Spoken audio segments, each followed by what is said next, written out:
Hey, good morning. We took a quiz on Friday, and we have kind of a lot of kids that did well on it, and then we have a lot of them that didn't do so well on it. It's very important that you guys keep these math skills up. The quiz corrections would be very, very important that if we're missing some problems, we figure out what we're doing wrong so we don't continue missing them. So if you did not take the quiz on Friday, you need to take it when you get back. But again, know that the skills are building on each other. We're going to do factoring. We're going to do factoring all the way up till spring break because that's how we're going to find the zeros on quadratic. So if you're not getting it, you're going to have to spend some time watching videos, asking questions. Majorly doing the homework is a very important part of it. And then kind of reviewing, not forgetting those things, okay? So, for example, on this first one here, we're talking about factoring and putting things in order. All those skills are necessary, okay? All right, so it's looking like we might have a test on Friday, depending on how things go. If I want to do division of factoring and then division reducing, we might squeeze that in, or we might push that off till next week after the test. But it's looking pretty good that we're going to do the test on Friday. So if you didn't do well on this quiz, or you haven't been doing your homework, get caught up, okay? We're only going to have this test coming Friday and one more test, and then this quarter's over. So we want to keep that grade up. All right, so do the warm-ups real quick, and then we'll move on to today's lesson. All right, so a perfect square is what we call a trinomial that is the square of a binomial. So that'd be something like we're going to be talking about today, like number 4. It's a 2b minus 3 times a 2b minus 3. That's a perfect square right there. Both sides are a 2b minus 3. Okay, so number 4 and number 5 are very important for today because that's what we're going to look at. Is we're going to be factoring trinomials back to what we started there with number 4. So we're going to look for some patterns. And so that shortcut that I showed you about a week ago, square the first one, square the second one, take the two to multiply them together, and then multiply it by 2 or double it, is getting the middle term is very, very important. Okay, it's going to be helpful for today. All right, so there's the answers. I hope you did well. And if not, hopefully you'll see your mistake. I don't think I made a mistake. A couple times there on the practice sheets, my morning brain wasn't functioning correctly. All right, so here's kind of the deal, is that when we have this perfect square right here, we already talked about this. If we take this first number and square it, we get x squared. If we take the second number and square it, we get 1 squared. And now if we take 1x times 1, that would be 1x, and if we double it, times it by 2, like over here, then we get our middle term. And that works on everything. Let's go down to the third one. X times x is x squared. 3 times 3 is 9. If we take x times 3, that'd be 3x's, and if we double 3x's, we get our middle term, 6x's. Okay?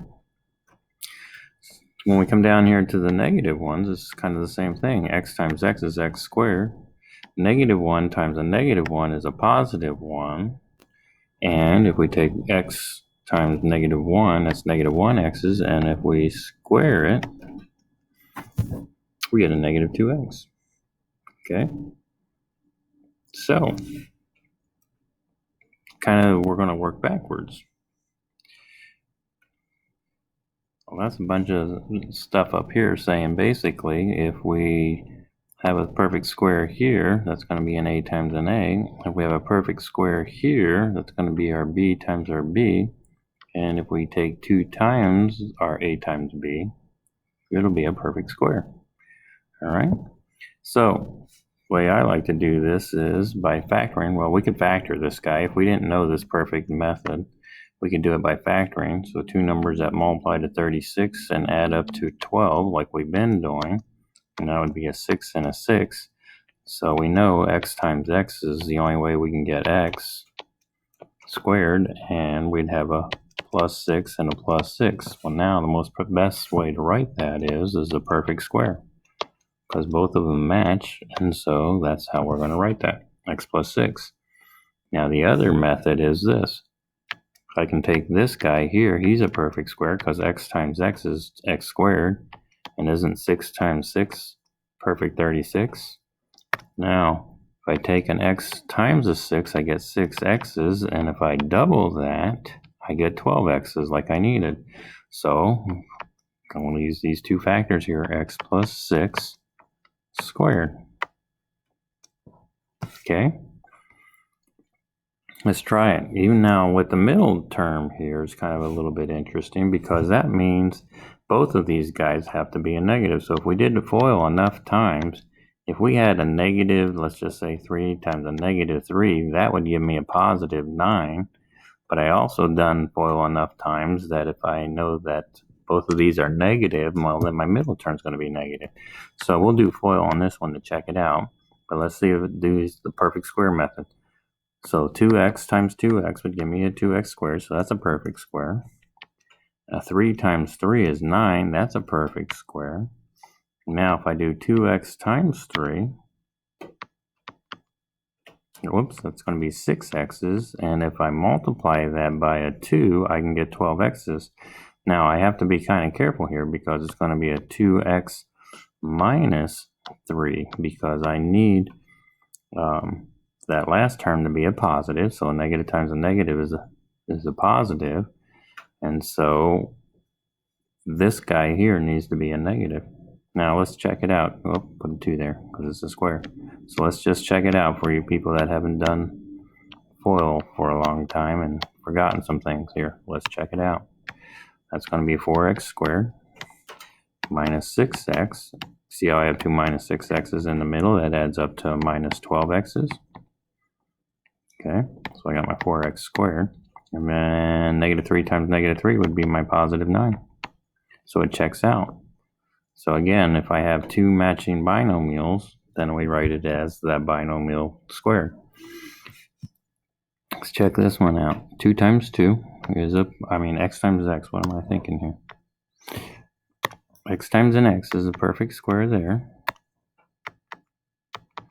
Then 4 times 4 is a perfect square there. So now if I take 4x and times it by 2, I don't get a 9x. So that's what I would say. Not a perfect square.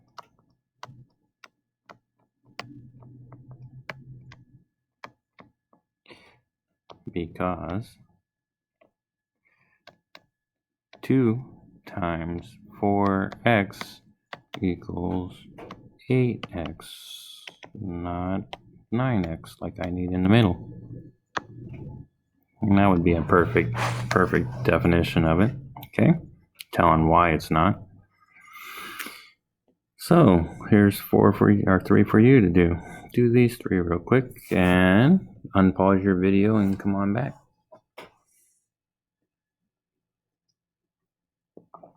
Okay, let's see how you did.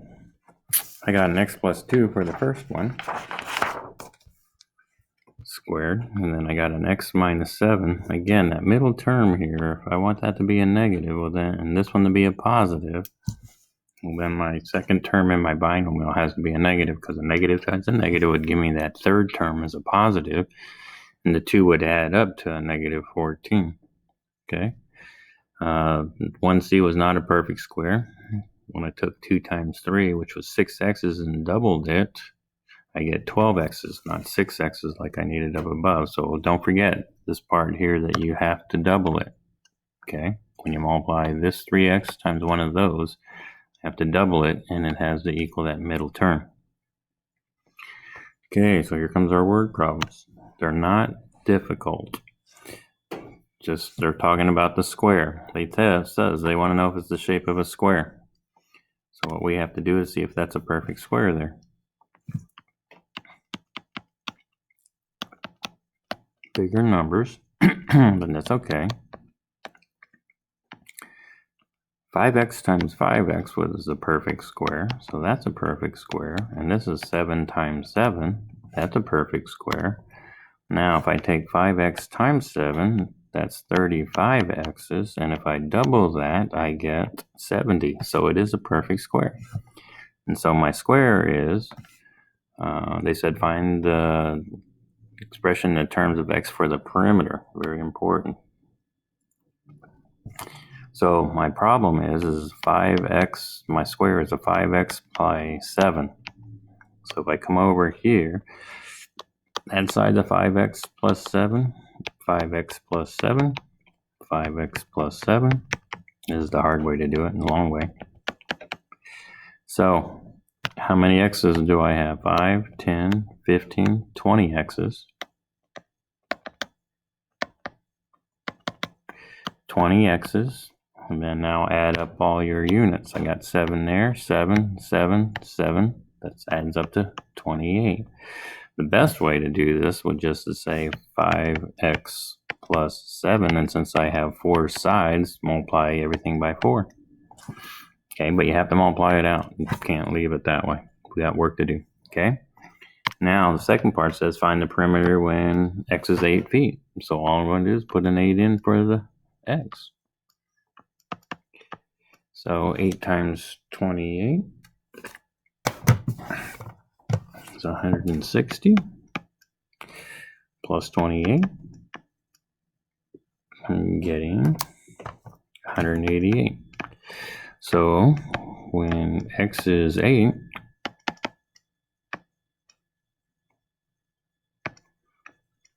the perimeter 188, and what size units? Feet. Perimeter is distance around, so there's no square on it or cubed, it's just feet. So there's 2 questions there. What are my dimensions, or what is my perimeter in terms of x? So again, you have to multiply everything out. Okay? All right, here's one for you to try. So pause your video, give it a shot. Again, don't forget there's 2 answers on here. All right, let's see how you did. I got each side was a 3x plus 1. So that would make it a 12x plus 4 all the way around perimeter distance. And then, excuse me, I plugged in a 3 and I got 40 meters. The perimeter when I plug in a 3 is 40 meters. Okay? Now, when we get down here, we call this a difference of 2 squares. Now my middle term needs to kind of go away. So that means one has to be a plus and one has to be a minus in order for my middle terms to go away. Again, if we did FOIL enough, we would have noticed that when we multiplied these 2 guys together, my last term is going to be a negative, but my middle term would have canceled out. Okay, I'm still going to get my a squared, and I'm still going to get my, it's going to be a minus b squared, whatever it is, but my middle terms will cancel out. For example, over here, if I did this, that would be x squared minus 3x plus 3x. So see how my middle terms cancel out, but my last term is a minus 9. So my final answer is this. Okay, so now we're going to look for the pattern and going backwards. Okay, so if I want my middle term to cancel out, that means my last term has to be a negative. Okay, now in this case here, we want to say, okay, this is an x, that's times x, that's a perfect square, and a 9 times a 9 is a perfect square. And again, these are the most challenging to kind of remember after we're not doing it for a while, is I need this to be an x plus 9 and an x minus 9. I can't write one thing squared. We call this a difference of 2 squares. Okay, one's going to be a plus 9 and one's going to be a minus 9. We can do it with bigger numbers, because isn't this the same as 3p squared times 3p squared? And this would be the same as minus 4q times, excuse me, not a minus, just let's go with the 4q. 4q times 4q, so that's a perfect square. But now, again, I'm thinking I want my middle term to be gone, because my middle term really is 0. So I want to put 3p squared plus 4q and a 3p squared minus 4q. Again, these are the difference of 2 squares, okay? That's what we call these. Over here, let's see if it's a perfect square first of all. X to the third times x to the third. That would give me an x to the sixth. And over here, though, there's no number times itself, so 7's not a perfect square. So this, not a difference of two squares. Why? Because 7 isn't a perfect square.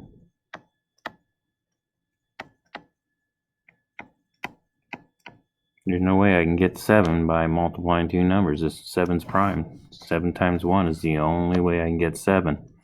So, let's give it a shot here. Pause your video and do these three. Now, I want to, in this case, this is the only time I think I would not put in standard form. If you want to go, put the minus 4x squared, it kind of messes things up a little bit here. So I would leave this one. But 1 times 1 is a perfect square, and here we can say 2x times 2x is a perfect square. So I would say on this one, 1 minus 2x, 1 plus 2x. Whoops. And again, if I wasn't sure, I would do FOIL to check my answer. Yes, it takes some extra work, but if you're fast, that's 1 plus 2x minus 2x minus 4x squared. My two middle terms go away. I get 1 minus 4x squared. That's what I started with. So again, if Fisher made you practice FOIL lots of times so that you can get good at it, okay? Doesn't hurt to check your work. All right, so here's the answers I got. One is a 1 minus 2x, 1 plus 2x, like we just said. P to the 4 times p to the 4 give me a p to the 8th, so 7q to the 3rd and q to the 3rd, we add exponents when we're multiplying. So that was the difference of two squares. And the last one was not because I had that y to the 5th. And that was not a perfect square. Okay, if that would have been a y to the 6th, then we would have been okay, because 3 and 3 would have been 6. Then I would have had a difference of two squares. All right, so that's kind of it. Here's our practice for the day. I'm just looking. I'm not sure if we had any like that last couple on my practice today, where the middle term goes away. Please, please, please start working on these, that we're putting some things that we've learned from the past. We've learned about what a function is. They are thinking problems, so if you don't get it the first time, read it, think about it, put some numbers in. They require thinking, okay?